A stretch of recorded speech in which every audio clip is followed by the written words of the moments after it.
अस्सलाम वालेकुम एवरीवन, कैसे हैं आप सब लोग। आई होप कि आप सब लोग ठीक होंगे और थोड़े से परेशान होंगे मिड टर्म के लिए। और वैसे तो हम पाकिस्तानी कौम किसी चीज़ के लिए परेशान नहीं होते, आई नो। बाकी मिड टर्म की तैयारी के लिए हम हम जो है ना क्विज़ करने जा रहे हैं। और before starting this video I want to clear few things. First of all कि ये जो हमारा सिलेबस है ये बिल्कुल न्यू है। मेरे पास पहले एक बुक पढ़ी हुई थी and I was reading the red book, फिर मुझे पता चला कि नहीं ये तो पुरानी बुक है और हमारा जो सिलेबस है वो नया है। एंड क्योंकि मैंने वो सिलेबस पहले पढ़ रखा था, जब मैंने बुक में देखा तो वो मैच नहीं हो रहा था। सो आई थॉट कि मैं दोबारा से जो है ना निकाल के देखूं अपना एलएमएस में से। तो फिर मुझे पता चला कि जो है ना सिलेबस हमारा चेंज हो गया हुआ है। क्योंकि मेरी आदत है कि मैं जो है ना हैंड आउट पर्सनली खुद पढ़ के उनमें से सारे मार्क वगैरह करके फिर वीडियोस बनाती हूँ। तो फिर मैंने यहाँ से खोला तो मुझे पता चला कि जो है ना हमारा सिलेबस चेंज हो गया हुआ है। एंड सेकेंडली जो हमारी ये क्विज़ है वो 100% करेक्ट मार्क हुए हुए हैं। आप इसको चेक भी कर सकते हैं, 4-5 आप चेक करके देख लीजिएगा। बट ये जो है ना 100% करेक्ट मार्क हुए हुए हैं। एंड थर्डली कि ये जो हमारा है क्विज़ेज आए हैं ये अकॉर्डिंग टू टॉपिक्स हैं। जैसे कि हमारे ये पास यहाँ पे लेसन 1 दिया हुआ है, वीक 1 है, देन हमारे पास वीक 2 है। इस तरह ये इन वीक्स के रिलेटेड जो हमारे पास टॉपिक हैं उनके मतलब जो है ना उसी ऑर्डर में जो है हमारे क्विज़ हैं। और फोर्थ में मैं आपको बता दूँ लास्ट पॉइंट में कि ये जो क्विज़ हैं ये कहाँ से मैंने लिए हैं। फर्स्ट ऑफ ऑल ये जो हमारे क्विज़ आते हैं 10 मार्क्स के, हमारे पास 2 आते हैं, 3 क्विज़ होते हैं हमारे पास एक कोर्स के, जो हमने मिड टर्म से पहले और फाइनल टर्म से पहले देने होते हैं। ये कुछ क्विज़ वो वाले हैं। जैसे हमारे पास क्विज़ आए हैं 2025 में, 2024 में भी आए थे, 2023 में, 21 में, 20 में। इस तरह के जो पिछले सालों के क्विज़ेज़ होते हैं ना वो वाले क्विज़ हैं। और इसके अलावा ये जो क्विज़ हमारे दिए गए हुए हैं लेसन्स के साथ, प्री लेसन और पोस्ट लेसन पे जो हमें क्विज़ेज़ दिए गए हुए हैं वो वाले क्विज़ेज़ हैं। ठीक है? तो इसमें ये है कि अगर आपने वो वाले लेक्चर्स नहीं भी लिए हुए, तो ये फर्स्ट लेक्चर से स्टार्ट होके ऑनवर्ड आगे जा रहे हैं। तो इस तरह आपका जो है ना रिवीजन भी थोड़ी बहुत हो जाएगी। बाकी ये जो जहाँ-जहाँ से क्विज़ आए हुए हैं वो मैं आपको साथ-साथ दिखाती जाऊँगी। जो इम्पोर्टेंट ज़्यादा हुए वो मैं आपको एलएमएस में वो उनकी जहाँ पे रीडिंग मटीरियल दिया गया है वहाँ से भी दिखा दूँगी।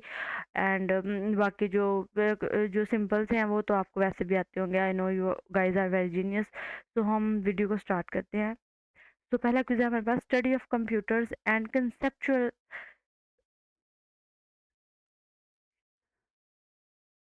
अच्छा, तो पहला क्विज़ है हमारे पास study of computers and computational system is called computer science. ठीक है, ये देखिए हमारे पास जनरल सा क्वेश्चन था कि study of computers and computational system is called computer science.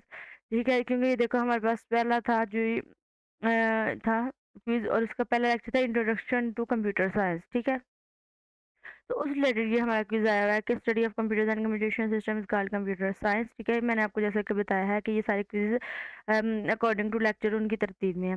Then हमारे पास in depth first learning we cover all the topics one particularly course first then move to the next course one by one. तो ये true है कि हम जब पढ़ते हैं तो एक टॉपिक को पढ़ते हैं, फिर दूसरे टॉपिक को पढ़ते हैं, फिर वन बाय वन हम नेक्स्ट स्टेप पे जाते हैं। देन हमारे पास dash is the most demanded job in United States. तो यूनाइटेड स्टेट में जो हमारी मोस्ट डिमांडेड जो जॉब है वो कौन सी है, वो है सॉफ्टवेयर डेवलपर।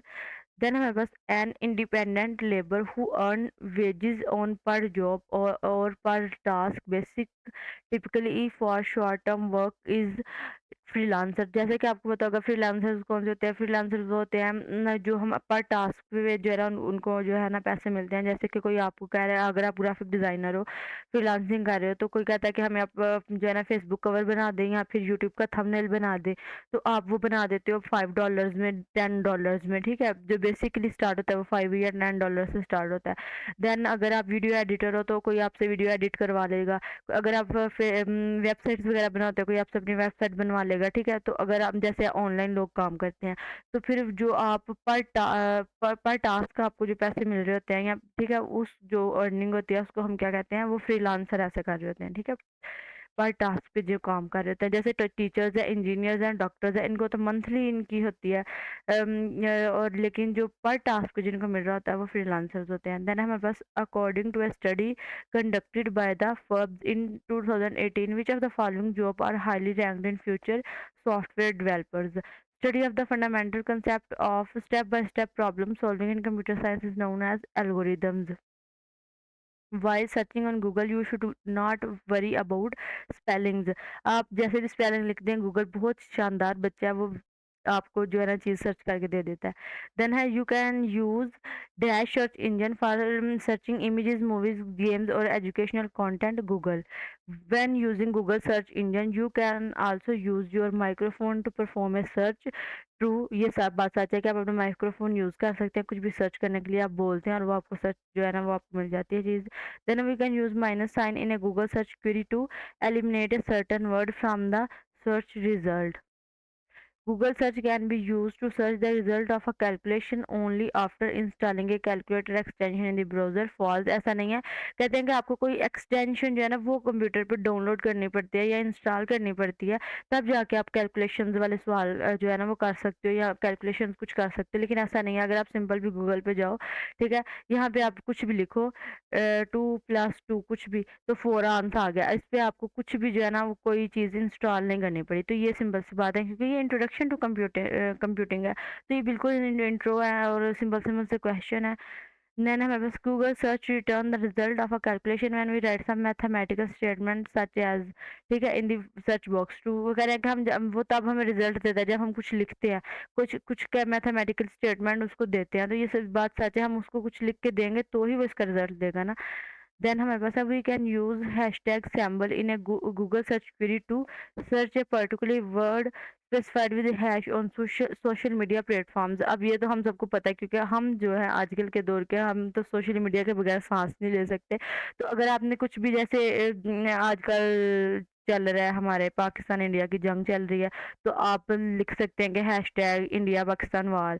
तो वो उसके रिलेटेड जितनी भी सारी चीज़ें हैं वो आ जाती हैं, ठीक है। तो कोई भी चीज़ है, कोई भी चीज़ जो है ट्रेंड कर रही होती है ट्विटर पे या किसी भी और सोशल मीडिया प्लेटफॉर्म पे, तो आप वो हैशटैग वो लगाते हैं तो वो चीज़ आपके सामने आ जाती है। हैशटैग बेसिकली ये होते हैं।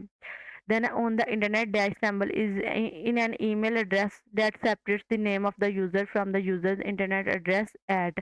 अब ये ऐड क्या चीज़ होती है, जैसे हम फॉर एग्जाम्पल जैसे हम देख लेते हैं किसी का भी, जैसे Sadaf at Gmail dot com या फिर Sadaf Ahmad at Gmail dot com, Ali Ahmad at Gmail dot com. ऐसे हमने जी मेल अकाउंट्स बनाए होते हैं, अपने गूगल अकाउंट्स बनाए होते हैं। आप लोगों के भी हैं ज़ाहिर है, तो इसलिए आप कंप्यूटर चला रहे हैं। तो उसमें जो एट सिंबल होता है वो ईमेल को, ईमेल एड्रेस को ना सेपरेट करता है from the name of the user and from the users internet address. इसी ये सिंबल एट यूज़ होता है, ये आपने याद कर लेना कि ईमेल एड्रेस के साथ यूज़ होता है। देन हमें बस what is the correct format to search for an exact phrase using the Google research example phrase, ये हमें दिया गया हुआ है। For what purpose at symbol is use in Google search, use to search something on social media. ठीक है, add भी use होता है समथिंग सोशल मीडिया पे जो हम यूज करते हैं उसको फाइंड आउट करने के लिए। Then if you are interested to know whether there exists some other website like YouTube on web, which of the following query can be used, related youtube.com। वो कहते हैं कि अगर आपने ये देखना हो कि जैसे YouTube हमारे पास है, इस तरह का अगर कोई और वेबसाइट मौजूद है, इस तरह की कोई और चीज़ मौजूद है यूट्यूब जैसी कोई और वेबसाइट, तो आप वो कैसे आपको मिलेगी? तो आप लिखेंगे रिलेटेड youtube.com, तो इस तरह की जो और चीज़ें होंगी ना वो आपके सामने शो हो जाएँगी, ठीक है?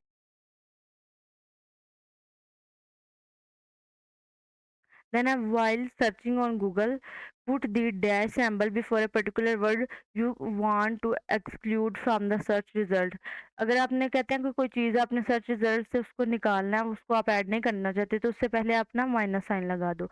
The Google research engine represent the results in the form of list. ठीक है, वो एक लिस्ट आ जाती है, टेबल होते हैं, जैसे टेबल बने होते हैं, चार्ट्स होते हैं, ग्राफ्स होते हैं, लेकिन नहीं, हमारे पास एक लिस्ट की फॉर्म में चीज़ें हमारे सामने आ जाती हैं। ठीक है, जैसे एक हमारे पास लिस्ट्स आ गई हैं, इनमें से हम देख सकते हैं। ठीक है,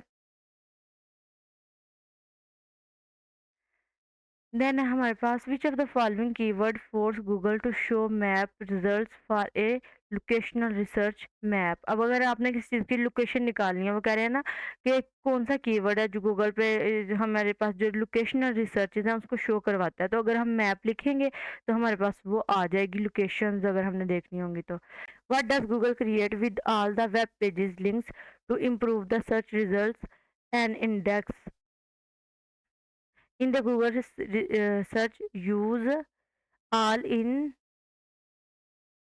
all in URL query to find pages containing all the words in the page URL that are mentioned in the query research। अब URL हमारे पास जो होता है ना,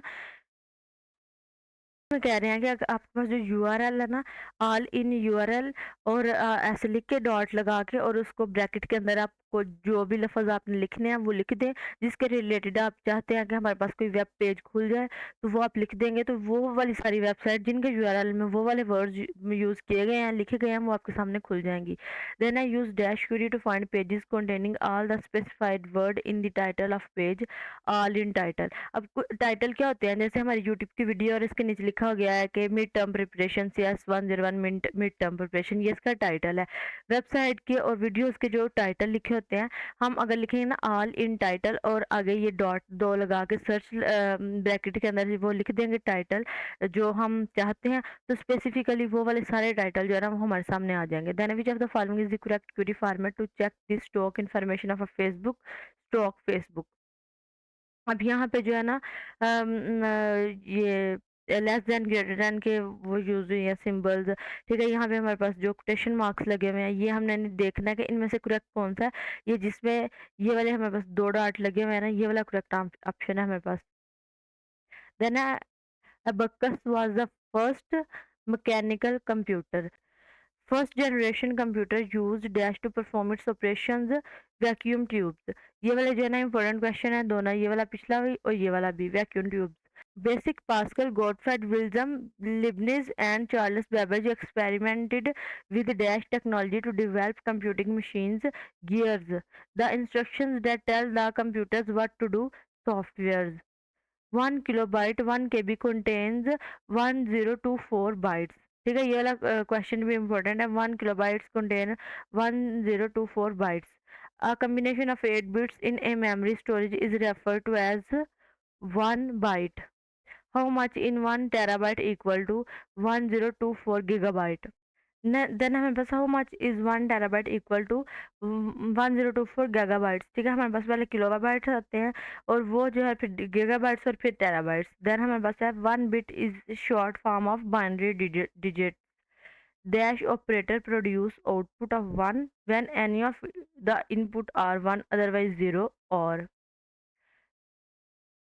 ये हमारे पास गियर्स ये कम रिपीट हो गया। Dash operator produce the output as 1 only when all its inputs are 1, otherwise it give output as 0 and which of the following operator perform operations like additions, exponentials and modulus arithmetic? Then a binary representation of hexadecimal value of 5a is, यह इसकी value है। ये कुछ हमारे पास values दी गई हैं जिनको हमने रट्टा लगा के याद करना है, तो आप ये रट्टा लगा के याद कीजिएगा। देन हमारे पास है the binary representation of hexadecimal value. ये इसकी रिप्रेजेंटेशन क्या है, ये है a dash is expressed in the base 2 numeral system binary. The smallest unit of computer memory is bit. Long string of bit is often called a stream. For magnetic storage system, the sum of the seek time and the rotation delay is known as access time। ये बहुत important MCQs है। For magnetic storage system, the sum of seek time and relational delay is known as access time। ठीक है, और जो पीछे हमारे MCQ गुजरे हैं ना जिसको मैंने बोला रट्टा लगा के याद कीजिए, अगर आपने रट्टा नहीं लगाना तो आगे चल के ना वो मैं आपको समझाती हूँ, पेंट पे जाके ना लिख के, वो तो आपको समझ आ जाएगी उसकी। ठीक है, वो मैं आपको लास्ट में समझाती हूँ। The head of a magnetic disk traverses the disk in a circle called track। हमारे पास एक मैग्नेटिक डिस्क होती है, ठीक है, ऐसे सर्कल में, तो उसकी जो डिस्क है वो traverse the disk in a circle is called, वो जो उसके अंदर जो डिस्क के अंदर एक जो छोटा गोल होता है जो उसको ट्रांसफर कर रहा होता है ना, उसको हम क्या कहते हैं, ट्रैक कहते हैं। ठीक है, देन ये हमारे पास जो मैंने बोला था ना कि जो ज़्यादा इंपॉर्टेंट होंगे उसका मैं स्क्रीनशॉट ऐड कर दूंगी ताकि ना आप उसको देख सको। Time required to move the read and write head from one track to another track. Seek time इसको बोलते हैं। रोटेशन डिले है। एक्सेस टाइम है। The sum of seek time and rotation delay is called access time. Rotation delay का भी आप पढ़ लीजिएगा। देन हमारे पास mass storage. Due to the volatility and limit size of a computer's main memory, most computers have additional memory devices called mass storage। ठीक है, जिसको हम सेकेंडरी स्टोरेज भी कहते हैं। मास स्टोरेज को हम सेकेंडरी स्टोरेज भी कहते हैं, जिसमें कुछ मैग्नेटिक डिस्क, सीडी और डीवीडी वगैरह आती हैं, टेप्स, फ्लैश ड्राइव्स। अब वो ये कह रहे हैं कि कुछ कंप्यूटर्स होते हैं जिनकी जो मेन मेमोरी होती है, उसकी जो वो उसका जो साइज़ होता है ना, वो लिमिटेड होता है। तो इसके लिए हम साथ में कुछ और जो है ना मैस स्टोरेज या फिर सेकेंडरी स्टोरेज डिवाइसेस यूज़ करते हैं, जिनको जैसे हमारी यूएसबी हो गई, टेप्स हो गई, डीवीडी, सीडी वगैरह हो गई। तो ये हमारे पास है एक मैस स्टोरेज। देन हमारे पास है डीवीडी। क्या होता है ये, इसलिए मैंने मार्क किया digital versatile disk and BD blu ray disk. ये है हमारे पास जो है एमसीक्यूज में शॉर्ट फॉर्म्स इनकी आती हैं। देन ये हमारे पास एक डिस्क है, ठीक है। और ये जो इसका लास्ट वाला गोल है, ये इसको जो जब ये ट्रांवर्स करता है तो इसको हम क्या कहते हैं, ट्रैक। ये हमने पीछे एमसीक्यूज पढ़ा है। तो ये दोनों को भी आपने याद करने हैं क्योंकि इनकी शॉर्ट फॉर्म्स पेपर में आती होती हैं।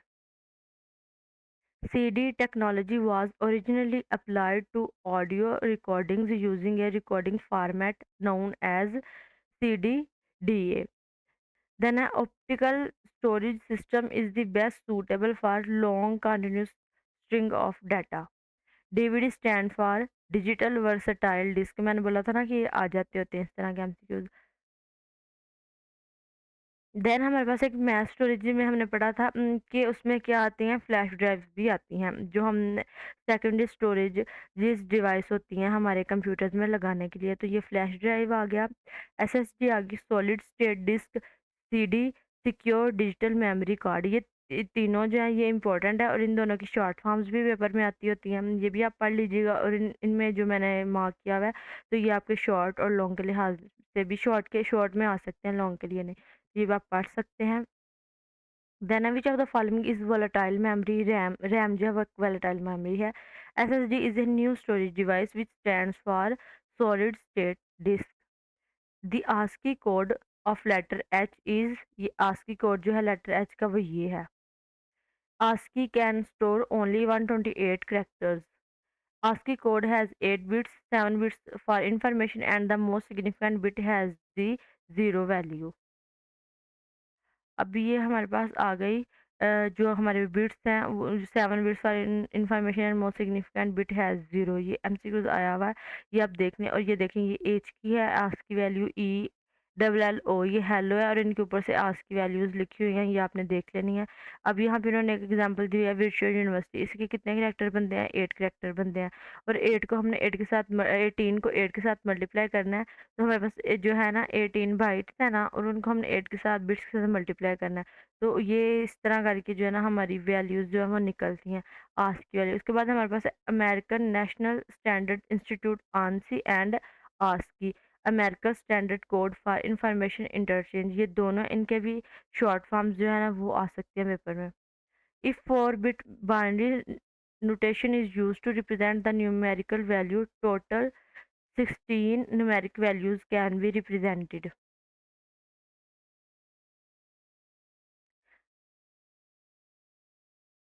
We will learn that 16 bits can store इतने नंबर न्यूमेरिक वैल्यूज, वो इतनी न्यूमेरिक वैल्यू जो है ना वो स्टोर कर सकती हैं। अब ये वाली जो है ज़ीरो, इसकी बाइनरी फॉर्म क्या है, 000। अगर 1 की है 0012, 2 की है 010। इस तरह की ये जो है ना, ये वाला आपने टेबल याद करना है न्यूमेरिक वैल्यू और इसकी बाइनरी वैल्यू का। Bit map of an image is formed from the appearance of pixels. अब हमारे पास एक जो पिक्चर होती है ना, बड़ी सी पिक्चर होती है। जैसे हम यहाँ पे कुछ कोई पिक्चर सर्च कर लेते हैं,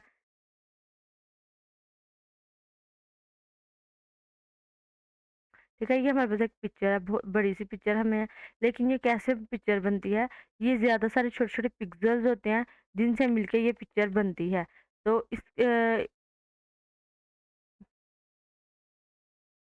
ठीक है। तो जो हमारे पास छोटे छोटे पिक्सल्स मिलके जी बनाते हैं ना इसको, उसको हम जो है ना, जैसे बिटमैप ऑफ एन इमेज, जो बिटमैप होता है एक इमेज का, वो कैसे बनता है, bitmap of an image is formed from the appearance of pixels. जो छोटे छोटे पिक्सेल्स बन के हमारी एक बड़ी सी पिक्चर बनाते हैं। जैसे ये हमारे पास एक पिक्चर है, तो ये एक पूरी पिक्चर है, लेकिन जब ये छोटे छोटे पिक्सेल्स मिलके, छोटे छोटे बॉक्स होते हैं पिक्सेल्स, वो मिलके एक बड़ी पिक्चर बनाते हैं। देन हमारे पास है printers works on bitmap concept to include a to encode a colorful image. Dash bytes are used to represent 1 pixel, 3 byte. In today's series, dash samples per second are recorded. कितने samples हम record कर सकते हैं? इतने जो है ना samples हम per second record कर सकते हैं CD में. Does each sound wave has an amplitude? True. हर जो है साउंड वेव उसका एम्पलीट्यूड होता है. अब हम इस टॉपिक पे पहुंच गए हैं, कंप्रेसिंग ऑडियो. पहले हमने टेक्निक्स पढ़ी हैं, इमेजेस और ऑडियो वीडियो पे हम पहुंच गए हैं, ठीक है. तो अब यहाँ पे हम ऑडियो वाले सेक्शन पे आ गए हैं और साउंड वेव्स पे, ठीक है. ये मैं आपको बताने का मकसद ये है कि हम जो है तरतीब से चल रहे हैं. On CD a sound sample is recorded in dash bits 16 bits. The amplitude of the sound is experienced as the dash of the sound loudness. जितनी हमारी लाउडनेस ज़्यादा होगी उतना उसका एम्पलीट्यूड भी ज़्यादा होगा. Which of the following is not a basic gate? NAND gate. हमारे पास जो बेसिक 3 गेट होते हैं, और, एंड और नॉट. लेकिन जो नैंड गेट है वो एक बेसिक गेट नहीं है. 65 in a binary can be represented as. ये जो हमारे पास इसका जो करेक्ट ऑप्शन है वो फोर्थ वाला है.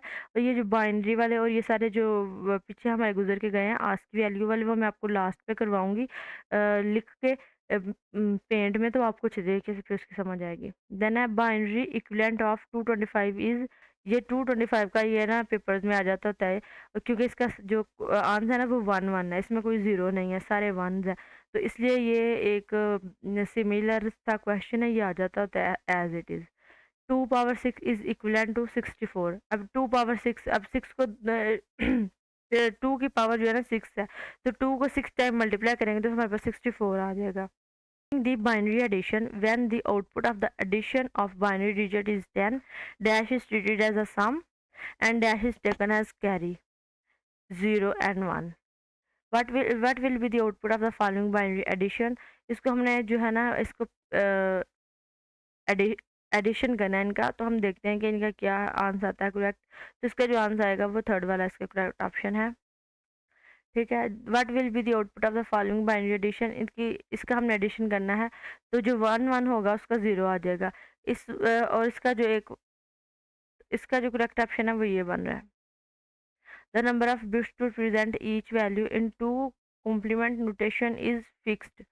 Nowadays, the most popular number of system to store numbers in computers is binary number system. आजकल का जो most popular number system है स्टोर करने के लिए नंबर्स को इन कंप्यूटर, वो क्या है? Binary number system. The output of addition of -3 and -2 is 1001. ये मैं आपको लास्ट में सारे करवाती हूँ. The binary equivalent of -6 is dash in two complement notation. This one is the correct option. In binary notation 1 + 1 = 10. 1 + 1 किसके आएगा? 10 के इक्वल आएगा. How much is the 1 terabyte equal to? Terabyte किसके इक्वल होगा? गीगाबाइट्स के. और गीगाबाइट किसके होगा? किलो. और किलो किसके होगा? वो जो है ना हमारे बाइट्स के होगा.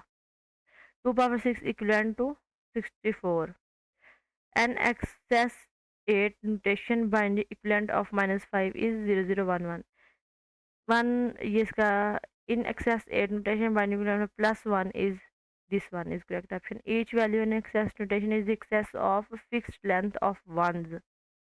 In excess 16 notation 10,000 is equivalent to 0. अब ये इस चीज़ का पूछ रहे थे कि ये देखिए यहाँ पे हमारे पास 10,000 है, वो कह रहे हैं किसके इक्वल है? वो 0 के इक्वल है. अब 1 है तो इसकी क्या वैल्यू बनेगी? 2 है, इसकी क्या वैल्यूज़ बनेगी? और 3 है, ये हमें कुछ वैल्यूज़ हैं जो याद करनी पड़ेंगी, तो ये आपको ये टेबल जो है ना ये आपको याद करना पड़ेगा. Storing fractions. अब ये हमारे पास एक आ गया फ्रैक्शन वाला, फ्लोटिंग पॉइंट नोटेशन वाला. इसमें हमारे पास जो है एक्सपोनेंट फील्ड है, मेंटिसा फील्ड है. तो हमारे पास जो ये हमारे पास है सिंगल बिट. ये हमारे पास जो फर्स्ट वाली आती है इसमें दरमियान वाला हिस्सा होता है सिंगल बिट के बाद, वो एक्सपोनेंट होता है. और जिसका जो मेन पार्ट होता है, एक्चुअल जो वैल्यू होती है वो मेंटिसा होती है. और जो ये वाला होता है इसको बिट पोजिशन कहते हैं, ठीक है. ये एक पूरा उन्होंने हमें डायग्राम के थ्रू बता दिया हुआ है. Then to store a fraction number, position of radix point is also stored. The popular method to store fractional number is radix notation. In floating point notation, one bit is reserved to store the sign of the value. In floating point notation, dash has the actual value of the given number. Actual value क्या होती है? वो mantissa होती है actual value. In floating point notation while storing fraction numbers, truncation error can occur. The binary number have more non-terminating values as compared to the decimal numbers. Truncation error can be solved by only increasing the number of Mantissa bits. ठीक है, ये हमारे पास आ गया truncation error in floating point notation.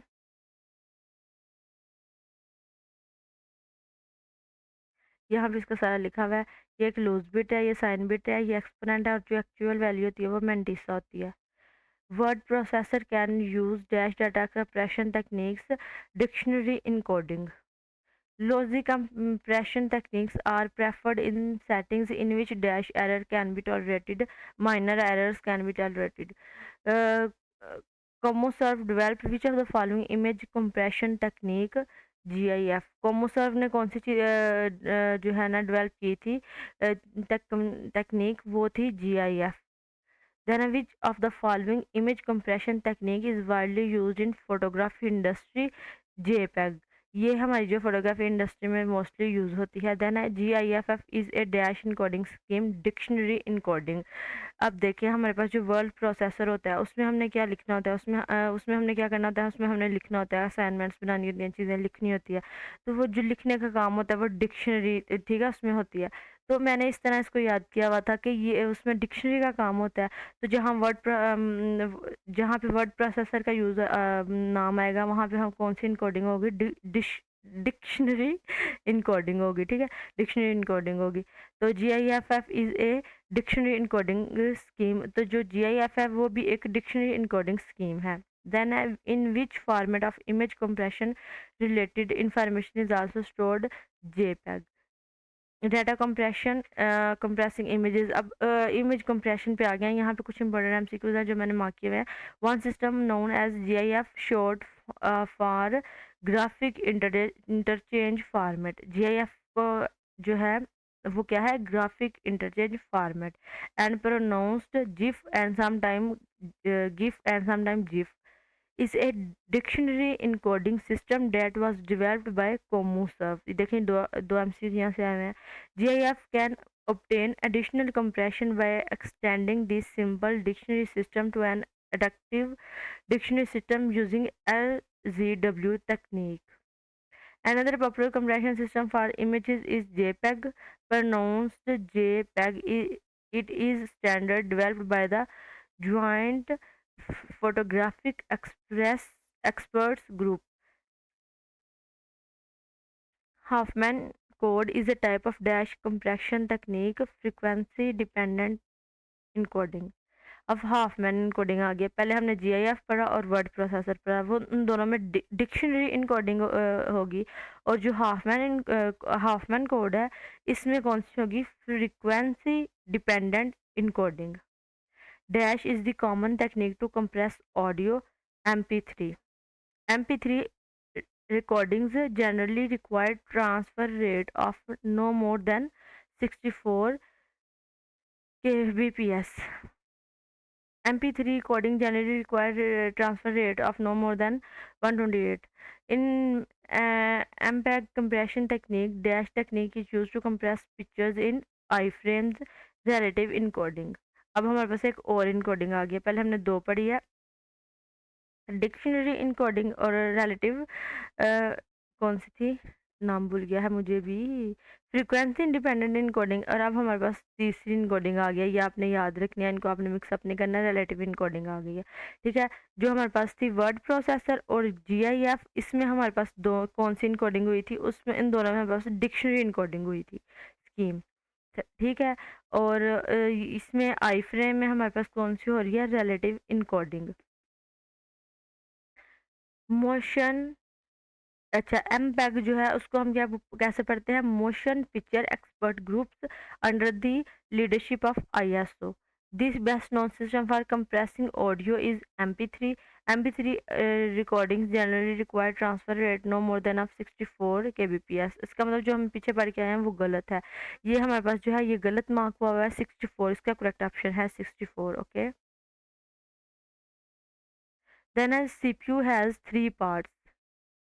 The result of ALU operation is saved in register. During a read-write operate on the main memory, CPU provide an electronic signal specifying whether to read or write the data. ये correct option है, yes.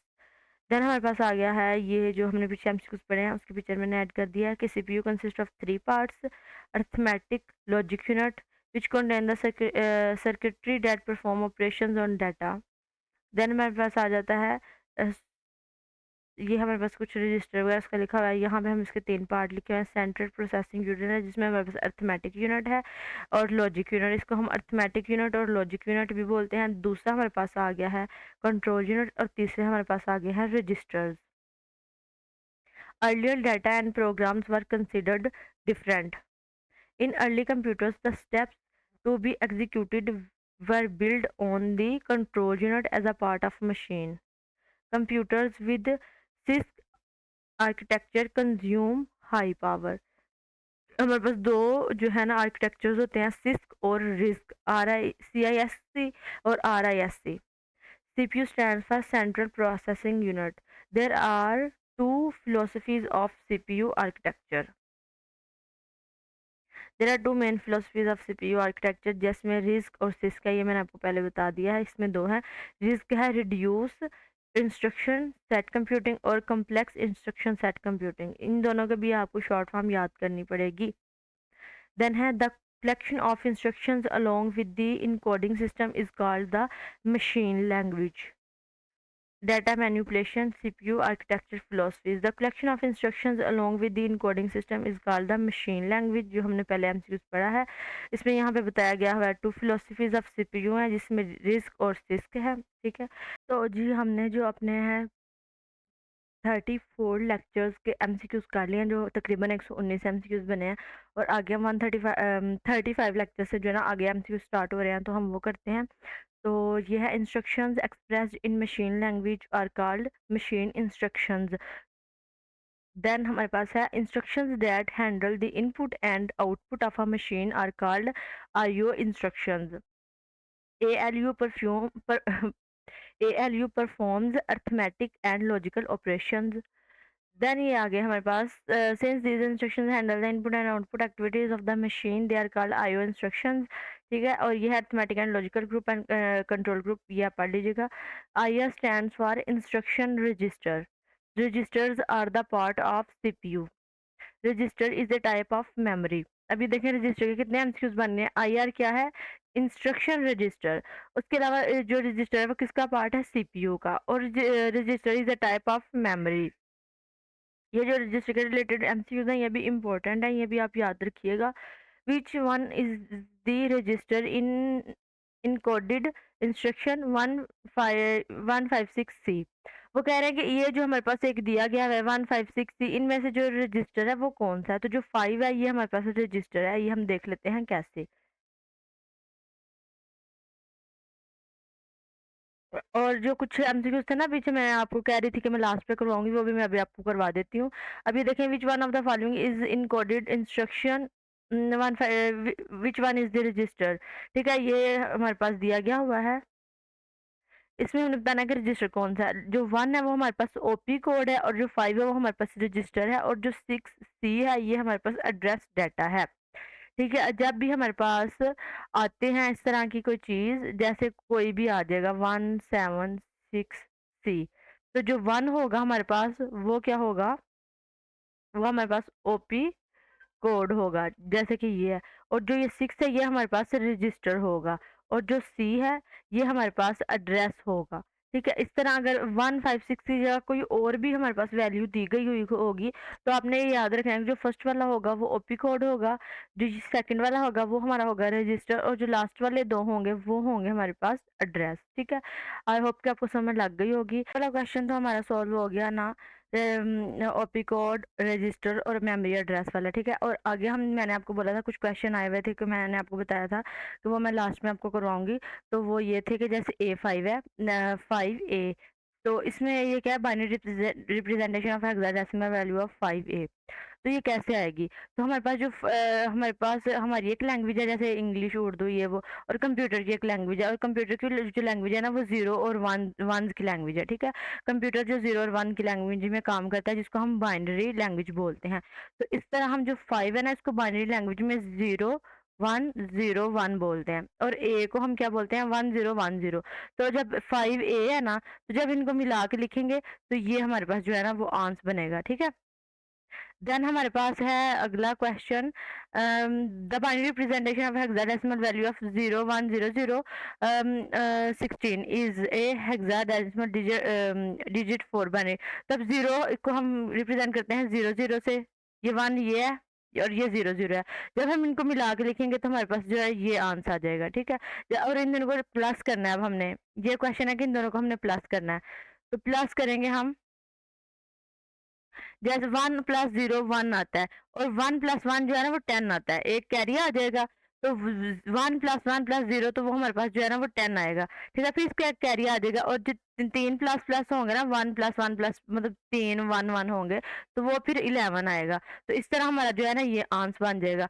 अब इसमें जो आपको मैं simple trick बता दूं, A B C D और 1 2 3 4 5 के लिए आपको बाइनरी का टेबल याद करना पड़ेगा। इस तरह फिर जब आपको कोई क्वेश्चन आएगा तो आप वो इजीली क्वेश्चन कर लेंगे। तो मैं आपको वो जो है ना दिखाती हूँ, जो है टेबल, तो वो आप वो याद कर लीजिएगा। मैंने आपको पिछले क्वेश्चंस में दिखाया भी है।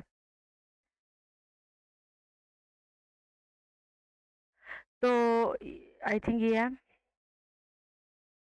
ये देखें, ये वाला है टेबल हमारे पास, और ये है ए हेलो वाला, ये आप याद कर लीजिएगा। और ये तो उस तरह जब आएगा, वो एक ज्यादा इस तरह के क्वेश्चन नहीं आते पेपर में, एक दो आते हैं, तो वो आप कर लीजिएगा। ज्यादातर वो रिपीट हो जाते हैं पांच पेपर से, तो वो आप रटा लगा लीजिएगा। क्वेश्चन है हमारे पास, program execution cycle is based on 3 steps. Program execution का साइकिल जो कितने स्टेप हैं, उसके 3 स्टेप हैं। और इसमें है the encoded instruction 156C represent memory cell with address. इसमें एड्रेस कौन सा है, तो हमने पहले भी देखा है, अब फिर देख लेते हैं। जो हमारे पास 1 है, जो पहला हमारे पास होता है 156C है, ठीक है? तो हमारे पास जो 1 है वो हमारे पास ओपी कोड है, ठीक है? ये जो हमारे पास 1 है ये ओपी कोड है, और ये जो 5 है ये हमारे पास रजिस्टर है, और जो 6C है ये हमारे पास मेमोरी एड्रेस है, ठीक है? ये हमारे पास मेमोरी एड्रेस है, ये लिखा भी हुआ है। ये 1 ओपी कोड है, 5 और ये लास्ट वाले 2 है, सी के साथ जो डिजिट होगा वो हमारे पास मेमोरी एड्रेस होगा, ठीक है? तो ये 6C जो है ना वो एड्रेस है। देन हमारे पास आ गया ये प्रोग्राम काउंटर है, और ये प्रोग्राम एग्जीक्यूशन के जो साइकिल है, फर्स्ट वाला है फेच, डिकोड एंड एग्जीक्यूट। ये 3 स्टेप है हमारे पास प्रोग्राम एग्जीक्यूशन के। देन हमारे पास an important use of and operation is placing zeros in one part of a bit pattern while not disturbing the other parts, and bitwise logical operator inspect one bits at a time, or operation can be used to duplicate a part of a string while putting zeros in the non-duplicating part. Performing a right circle shift on a bit-sized bit pattern 8 times, we got the same bit pattern we started with 8. 8 इसका correct option है. Base 2 numbers represent binary number system. Shift operations are classified by right or left direction of motion. Division operation can also be performed using the subtraction arithmetic operation in the computer. Subtraction can be simulated by addition and negator. An arithmetic operator is a mathematical function that takes two operands. Arithmetic two operands कैसे बात ये हो रही है? An arithmetic operator is a mathematical function that takes two operand. Operator वो कौन सा होता है? ऑपरेटर हमारे पास होते हैं माइनस प्लस, ठीक है? ये ऑपरेटर है, और ऑपरेंड किनको बोलते हैं? जैसे ये 5 है और 6 है, ये दोनों हमारे पास ऑपरेंड होंगे, और प्लस के इसमें हमारे ऑपरेटर हम लगाएंगे, तो ये फिर एग्जीक्यूट होगा हमारे पास, ठीक है? ये बात हो रही है कि arithmetic operators, operator plus minus, और ऑपरेंड कौन होते हैं? ऑपरेंड होता है 1 2 3, जो जिसके साथ हमने कैलकुलेशन परफॉर्म करनी होती है। For revising a bit pattern from a controller, we use instructions similar to load instruction. USB stands for Universal Serial Bus. Initially, each controller was designed for particular devices. ठीक है, ये आपने याद रखना है कि जो ईच कंट्रोलर होता है वो पर्टिकुलर डिवाइसेस के लिए डिज़ाइन किया जाता है। Communication between a computer and the devices is normally handled through intermediate operators known as controller. और इसमें ये देखिए यूएसबी है, यूनिवर्सल सीरियल बस, और ये पोर्ट क्या होता है ये भी आप पढ़ लीजिएगा। In a computer dash is use to transfer data between internal components. Bus storage medium of the computer that holds the currently used data. Program and instruction is the main memory. जो currently use हम data कर रहे होते हैं ना in the main time उस वो जो डाटा होता है वो हमारा कौन से प्रोग्राम में होता है मेन मेमोरी में। Ability of a controller to communicate with the main memory is called DMA. Several signals are sent on the same time in parallel communication. जो सीरियल सिग्नल्स हम एट अ टाइम जब send कर रहे होते हैं तो वो पैरेलल कम्युनिकेशन में होते हैं, और सीरियल कम्युनिकेशन में जो है ना वन बाय वन जाती हैं चीज़ें। ठीक है, ये आपने याद रखना है। Rate at which bits are transferred from one computing component to another measured in bps, bits per second. MB stands for megabit. Fetch the instructions refer to load an instruction. It requires at least 1 nanosecond for the CPU to fetch an instruction from a memory cell 1 foot away. Light travel approximately 1 foot in a nanosecond. ठीक है, ये मैंने mark किया हुआ है जो जो important है। थ्रूपुट पाइपलाइनिंग ये भी आप पढ़ लीजिएगा, और ये इम्पोर्टेंट है एमसीक्यूज और शॉर्ट के लिहाज से। The execution of each program called a job. Execution of each program, जब भी प्रोग्राम कोई एग्जीक्यूट होता है तो उसको हम क्या बोलते हैं, job. In batch processing system the job residing in match storage wait for execution in job queue. OS is a software. OS क्या है, सॉफ्टवेयर है एक।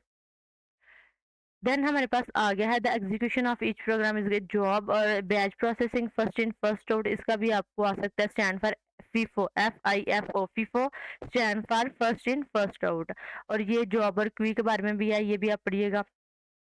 अर्ली स्टेजेस कंप्यूटर्स वर एक्सपेंसिव। जो पहली अर्ली एज में जो कंप्यूटर होते थे वो बहुत एक्सपेंसिव होते थे। Early systems are able to service 30 users simultaneously. और मल्टी प्रोग्रामिंग क्या होती है, multi one way of implementing time sharing small time intervals and each job is executed from for such a small interval. Early system are able to service 30 users simultaneously. देखेंगे MCQ आया हुआ है। Multitasking क्या होता है, one user executing several task simultaneously. जब आप ज्यादा सारे काम इकट्ठे कर रहे होते हैं तो उसको हम कहते हैं मल्टीटास्किंग। इसका भी एमसीक्यूज आ सकता है। जैसे कि आपने पढ़ लिया होगा लेवल पे कि ये जो थंबनेल पे कि ये जो क्यूज है ना हमारे होते हैं, जो सिलेबस होता है 108 लेक्चर्स तक होता है मिड टर्म का, और उसमें कोई 5 या 6 वीक्स होते हैं। लेकिन ये जो है ना ये वीडियो जो मैं बना रही हूँ ये मैंने बनाई है 4 वीक्स तक। ठीक है, और इसमें वो सारे एमसीक्यूज एडेड हैं। और अगर आपको इसका अगला पार्ट चाहिए होगा ना तो 6 वीक तक टोटल, तो मुझे आप बताइएगा, कमेंट कीजिएगा, ताकि मैं जल्दी जल्दी वो भी वीडियो बना के आपके लिए अपलोड कर सकूं। और बड़ी मुश्किल से वीडियो बनती है, थोड़ी थोड़ी वीडियो शूट कर लेती हूँ, आई मीन रिकॉर्ड कर लेती हूँ, और फिर कोई ना कोई अंदर बड़े ज़्यादा काम आ जाते हैं, और बड़ी मुश्किल से रिकॉर्ड कर रही हूँ। आई होप के ये ना आपके लिए हेल्पफुल हो, आपका फ़ायदा हो, इसके साथ आपके पेपर्स अच्छे हों। And moving to the next question.